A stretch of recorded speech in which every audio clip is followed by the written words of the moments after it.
ప్రస్తుతం పసిడి ధర అంతకంతకు పైకి పోతోంది. పసిడి ధరను పట్టుకునే అవకాశమే లేదన్నట్లుగా ఉంది పరిస్థితి. రోజు రోజుకు ధర పెరుగుతూ టెన్షన్ పెంచుతోంది. అయితే ఈ ధరలు పెరగటం ఇంకెంతో కాలం ఉండదంటున్నారు అంతర్జాతీయ వ్యాపార నిపుణులు.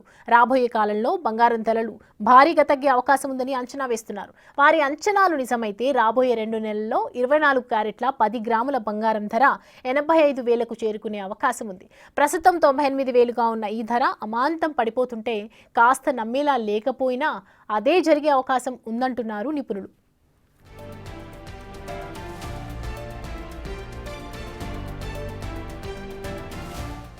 రాబోయే 2 నెలల్లో బంగారం ధరలు 12 నుంచి 15% పడిపోయే అవకాశం ఉందంటున్నారు నిపుణులు.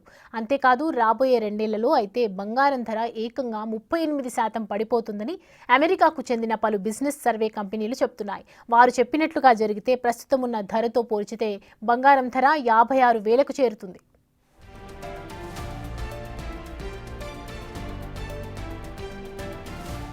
మరోవైపు అంతర్జాతీయంగా ప్రస్తుతం ఉన్న పరిస్థితులు చూస్తుంటే గోల్డ్కు డిమాండ్ ఎక్కువగా ఉంది. డొనాల్డ్ ట్రంప్ టారిఫ్ వార్తో పాటు అనేక దేశాల్లో నెలకొన్న పరిస్థితులు, రష్యా ఉక్రెయిన్ యుద్ధం కారణంగా ఇప్పుడు ఇన్వెస్టర్లంతా బంగారం వైపే మొగ్గు చూపుతున్నారు. వారికి ఇప్పుడు బంగారమే ఆప్షన్గా మారింది. దీంతో బంగారం డిమాండ్ పెరిగింది. అయితే ఈ డిమాండ్కు తగ్గట్లుగా సప్లై కూడా జరుగుతోంది అనేది ఇప్పుడు వినిపిస్తున్న వాదన. అందుకే ధరలు పడిపోయే అవకాశం ఉందంటున్నారు.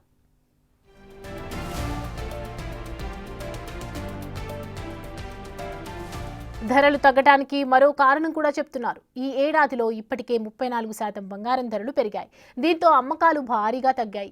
గడిచిన 15 రోజుల సంగతి చూసుకుంటే ఏకంగా 30% అమ్మకాలు పడిపోయాయి. ఎగ్జాక్ట్గా చెప్పాలంటే ఏకంగా 1600 కిలోల బంగారం తక్కువగా అమ్ముడుపోయింది. ఇది కూడా బంగారం ధర తగ్గేందుకు కారణమయ్యే అవకాశం ఉందంటున్నారు.